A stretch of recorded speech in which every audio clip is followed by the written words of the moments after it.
عزیز طلباء طالبات، ایک اور بڑا اہم موضوع، بڑی اہم اصطلاح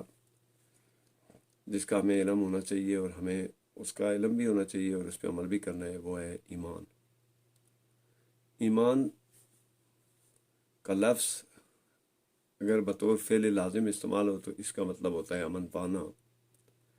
اور اگر اسے فعل متعدی کے طور پر استعمال کیا جائے تو اس کا مطلب ہوتا ہے امن دینا۔ ایمان ایک ایسی کیفیت کا نام ہے جس میں کسی چیز کو سچے دل سے تسلیم کیا جاتا ہے اور اس کی صحیح ہونے کی، درست ہونے کی، سچا ہونے کی تصدیق کی جاتی ہے۔ اب اگر ہم اس لفظ کے معنی کو دیکھیں تو اس کا مطلب ہوتا ہے تصدیق کرنا اور اس پر یقین رکھنا۔ یعنی ایمان کا جو اصل معنی اور مفہوم ہے وہ ہے امن، امانت اور بھروسے پر، یعنی بھروسہ کرنا، یہ جو ہے وہ اس ایمان کے معنی ہے۔ اب لغت میں جو ایمان کے معنی ہے وہ ہے، اس کا چونکہ مادہ عربی زبان کا ہے امن سے، الف میم نون، امن سے مشتق ہے، تو لغت کی روح سے کسی خوف سے محفوظ ہو جانے، دل کے مطمئن ہو جانے اور خیر و عافیت پا لینے کا نام ہے وہ ایمان ہے۔ لغت میں ایمان کے جو معنی ہیں وہ بیان کیے گئے ہیں: تصدیق اور تسلیم کرنا۔ شریعت کی اصطلاح میں ایمان کہا جاتا ہے وہ تمام چیزیں جو نبی کریم صلی اللہ علیہ وآلہ وسلم کی طرف سے آئی ہیں، ان کا درست مان لینا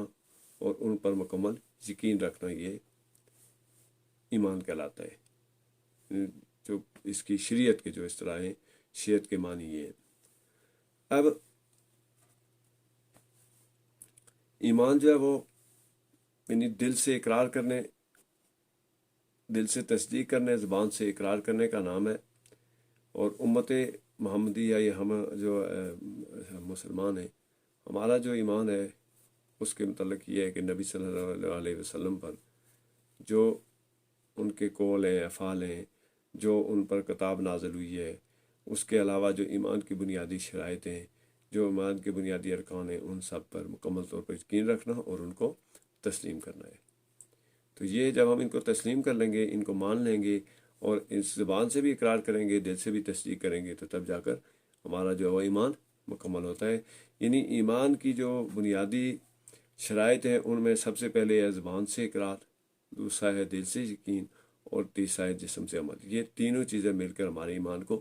کامل بناتی ہیں اور ایمان کو مکمل کرتی ہیں۔ اب اس کی ضرورت ہمیں کہاں پڑتی ہے؟ تو ہم چونکہ تعلیم و تربیت کے حوالے سے بات کر رہے ہیں، تو بحیثیت مسلمان ہماری جو تعلیم و تربیت ہے اس کا جو بنیادی مرکز ہے وہ قرآن مجید اور نبی صلی اللہ علیہ وسلم کی ذات ہے، اور ہمیں جتنی بھی تعلیم حاصل کرنی ہے یا جتنی بھی تربیت حاصل کرنی ہے وہ انہی دو جو بنیادی چیزیں ہیں جن کے اوپر ہم انہی زبان سے اقرار کر کے، دل سے تصدیق کر کے ہم کہہ سکتے ہیں کہ ہمارا ایمان ہے یا ہمارا ایمان مکمل ہوا ہے۔ تو ہمیں بحیثیت مسلمان ان تمام چیزوں پر ایمان رکھنا چاہیے کہ یہ تمام چیزیں جو ہیں وہ سچی ہیں، اور ان تمام چیزوں پر ہمیں عمل بھی کرنا چاہیے۔ اب بحیثیت استاد، ہماری بحیثیت ٹیچر، ہماری یہ ذمہ داری ہے کہ ہم جن چیزوں پہ ایمان رکھتے ہیں، ہم جن چیزوں کو صحیح مانتے ہیں، ہم جن چیزوں کو درست مانتے ہیں، ہم جن چیزوں کے بارے میں یقین رکھتے ہیں کہ وہ صحیح ہیں، ہم جن چیزوں کے بارے میں زبان سے اقرار کرتے ہیں اور دل سے تصدیق کرتے ہیں، تو ہم اپنے طلباء و طالبات میں بھی ان چیزوں کو عملی طور پر ان کی زندگیوں میں شامل کرنے کی کوشش کریں۔ اور یہ یاد رکھیں کہ زندگی میں شامل کرنے سے پہلے ہم ضروری ہے کہ ان کے ذہن میں کسی بات کو ہم نے بطور نالج، بطور علم داخل کرنا ہے۔ پہلے ان کو ان کے میننگ بتانے ہیں، پھر ان کو ان کی اہمیت بتانی ہے، اور پھر خود عمل کر کے ان کو سکھانا ہے کہ ایمان کیا ہے اور اس کی جو ہے وہ بنیادی صفات کیا ہیں، اور ایک اچھا جو ایمان ہے، چونکہ ایمان والا جو ہوتا ہے وہ مومن ہوتا ہے، تو مومن کی نشانیاں کیا ہوتی ہیں۔ تو یہ یاد رکھیں کہ ہمیں بنیادی طور پر اپنے طلباء میں یہ خوبی لانی ہے اور ان کے ذہن میں، ان کے ذہنوں کو اس جو خیال ہے اس سے آبیاری کرنی ہے کہ جو چیزیں بھی نبی صلی اللہ علیہ وآلہ وسلم کے اوپر نازل کی گئی ہیں، جو کتاب نازل ہوئی ہے، اس کے علاوہ جو ایمان مفصل، ایمان مجمل، یہ جو ہے ان میں جو چیزیں بیان کی گئی ہیں ان پر ہمارا زبان سے اقرار اور دل سے یقین کرنا ضروری ہے۔ جب ہم یہ کریں گے تو ہمارا ایمان کامل ہوگا۔ اور یہ یاد رکھیں کہ ایمان جو ہے وہ پہلا زینہ ہے جس سے آپ کے عمل کا آغاز ہوتا ہے، آپ کی اچھائی کا آغاز ہوتا ہے، آپ کی تعلیم کا آغاز ہوتا ہے، اور آپ کی تربیت کا آغاز بھی ہوتا ہے۔ تو تعلیم و تربیت پہ چونکہ بات ہو رہی ہے تو اس لیے ضروری ہے کہ ہم پہلے ان تمام چیزوں کو، ان تمام جو ایمان کے بنیادی ارکان ہیں ان پہ خود ایمان رکھیں، اور جب ہمارے اپنا ایمان پختہ ہوگا تبھی ہم جا کر کسی کی تربیت کر سکتے ہیں، اور ہم اس کو بتا سکتے ہیں، اور ہم اس کو سکھا سکتے ہیں۔ جتنا ہمارا ایمان کامل ہوگا اتنا ہی ہماری تربیت بااثر ہوگی، اور اتنا ہی ہمارے جو طلباء طالبات ہیں، ہمارے دوست احباب ہیں، ہماری جو قریبی رشتہ دار ہیں، ہمارے جو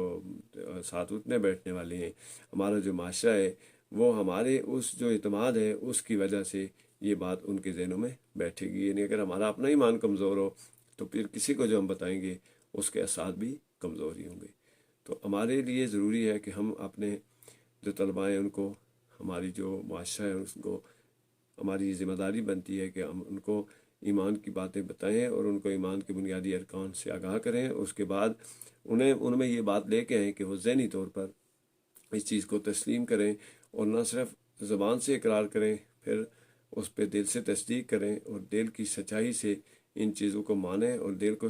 کی سچائی سے ان چیزوں کو ماننے کے بعد جسمانی طور پر ہم ان پر عمل پیرا بھی ہوں، تب جا کر ہمارا ایمان جو وہ کامل ہوتا ہے۔ تو ہمیں جب یہ ہمارا ایمان کامل ہو جائے گا تو اس کے بعد جو ہے وہ ہمیں پھر